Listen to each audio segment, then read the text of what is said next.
Execute. Carrying out your decision in order to avoid conflict is the execute step in the IPDE process. This step involves the physical skills used in driving. In most cases, you will execute routine actions and maneuvers. More important actions, however, involve timing and placement of your vehicle to avoid conflict.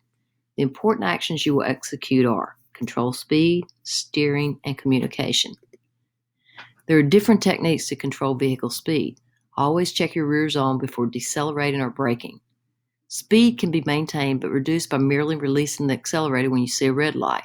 Use gentle pressure on the brake if more slowing is needed. When greater deceleration is needed, use firm braking. The amount of braking needed will vary with the situation, the speed of your vehicle, the condition of the roadway, and the condition of your brakes. Avoid locking the brakes in an emergency stop. Locked brakes make steering impossible because the wheels must be turning to provide traction for steering. Some newer vehicles have an anti-lock braking system that helps prevent loss of steering control. An ABS system helps stop your vehicle.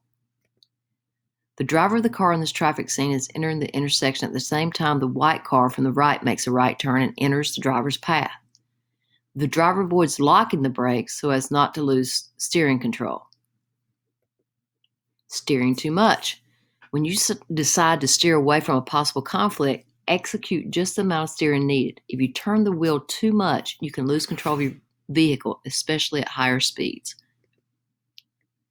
Try to steer just enough to avoid a conflict without making jerky or sudden movements. Drivers who keep space cushions around their vehicles usually have an escape path to steer into, thus reducing risk. Daytime lights. Some cars are equipped with daytime running lights. Research shows that your chance of being in a daytime crash is reduced by daytime running lights or using low beam headlights all the time. Communicate by using the following: headlights, tail lights, brake lights, turn signal lights, parking lights, hazard flashers, backup lights, horn, vehicle position, eye contact, and body movement. Using daytime headlights reduces daytime crashes by improving the visibility of the vehicle. Use headlights during periods of reduced visibility. Your vehicle can be seen more easily if your headlights are on, even during the day.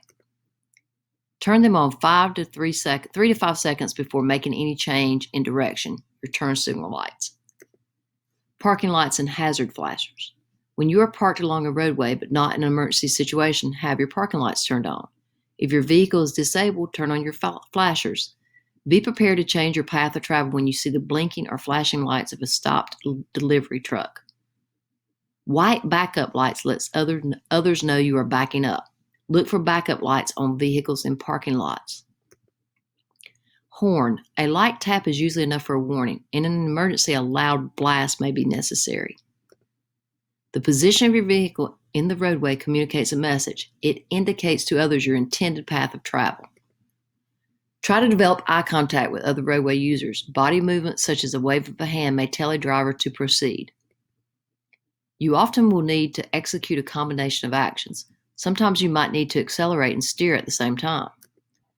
If you were driving alongside the parked truck in the traffic scene, you would need to combine several actions. What actions would you take? Describe 3 situations where you would use each of the 3 lane positions. List the 3 actions you can execute to avoid conflict and explain how these actions help prevent conflicts.